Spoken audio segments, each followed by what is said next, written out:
It's my privilege to introduce two students from the Interactive Telecommunications program doing work that I think this community will find relevant. First is Margaret McKenna, who observed that there was a lot of latent metadata in the disaggregated, badly sorted database that we call the newspaper. And so she's reassembled the World section from the New York Times to provide an exploratory information visualization interface. So here's Margaret to show us reading the news anew.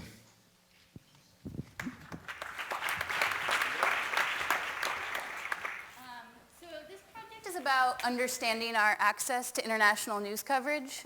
In 2009, I was living and working in Ghana. I was working for an NGO that actually does technology dissemination in rural villages. And to keep abreast of what was going on at home, I would skim the New York Times every morning, but then I would also go to the BBC and local Ghanaian newspapers online to get a sense of what was happening both locally, where I was, and regionally in Africa. So not surprisingly, of course, the BBC coverage of Africa was pretty good compared to the New York Times. They have geographical proximity, historical and political ties. But one day I ran into a particular article that I thought was very interesting in the BBC. It was about a Ugandan bill that had been proposed to make gay sex result in the death penalty. It didn't seem, as I read the article, that it was just one single person who had proposed this and wasn't going to go anywhere. In fact, the president thought it was a great idea. All of Parliament thought it was a great idea. So I then wondered, what was the American perspective on this? What were Americans saying? And I went to the New York Times, and I didn't see anything. In fact, probably most of you have heard of this story by now because it did become well known. The State Department got involved in a few months later. It turned out a group of American pastors had visited Uganda and were implicated in conjuring the bill. But it wasn't for 2 more months after I saw that BBC article that there was a mention of it in the New York Times. And it was a world briefing, about 100 words long. And those things, as you probably know, are located in interior of the front page, usually in a lower corner, that I probably wouldn't have happened upon accidentally. So that was a starting point for this project. I wanted to see, well, was this just my subjective experience? Was this just an article I was interested in? Just happened to be random that the Times coverage wasn't as robust as the BBC. So I wanted to see if there was an objective way to look at news coverage beyond just, individual reader perspective.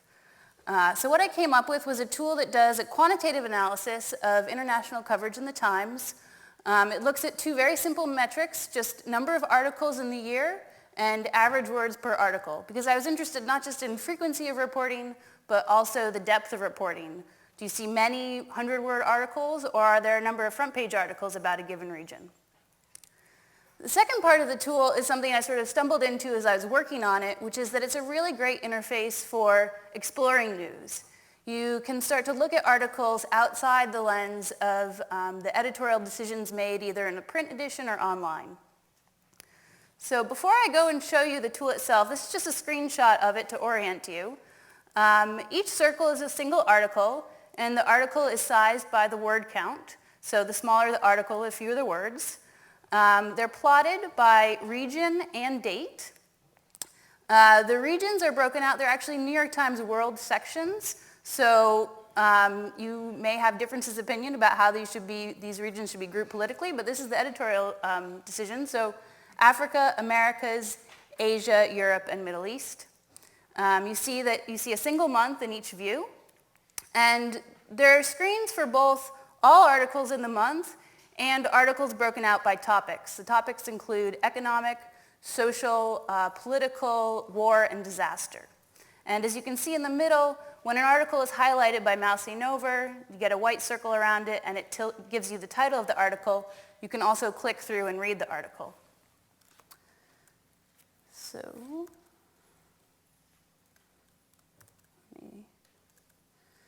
this is it, and it's starting in January. So you can see it animates through time. It's going to just go through each month and then break out the month by category. We'll be coming up on political in just a second. So I can scroll over and see the articles. I can also pause the animation if I want to explore more. and get a sense of sort of what else is going on. If I stumble on a different article, what's going on in another region at the same time. You can also see by the density in some spots that there's a lot going on in certain regions and not much in others, at least according to the Times news coverage. Now this is a particularly interesting one, I think. Yeah, you can see the color okay. You see there's not much happening in the Americas. This is January 2010, and then all of a sudden, the Haiti earthquake happens, and there's a tremendous amount of coverage. So this tool is sort of interesting for spotting things like that, and then as I myself went through it, I found it interesting to both remember articles I had read before and say, oh, what else is going on around those, and discover ones that wouldn't come to me as I just skimmed the front page of the Times every day, or even if I had gone to the Africa page or another page that I was interested in. Many articles are hard to get at through the hierarchy that exists now. So coming out of this, I had more questions actually, and they're sort of to do not just with the New York Times coverage, but in general, how do we unearth content that by virtue of its place in a hierarchy usually remains hidden to users? Part of this might be personalization, but I don't think it's just I'm interested in Africa, so show me more articles about Africa. I might want to serendipitously learn about some other area that I'm not getting exposed to. Another question is, can data visualization keep us honest in these practices, both from the perspective of the New York Times editorial staff, can they be reminded of what they are and aren't writing about, and from my own perspective as a consumer, all of our perspective, can data visualization help keep in mind the bigger picture of what we're consuming? And then finally, this project involved a lot of data manipulation and cleansing. It started with 10,000 articles from the New York Times API, and I wound up with only 6,000 that I could categorize by region or topic, or region and topic. So a lot of decisions had to be made along the way about which articles go to which region, which ones get dropped, what counts as a duplicate. So we should think about when we have these data visualizations that seek to sort of enlighten us about what the biases are inherent in those visualizations. So that's all.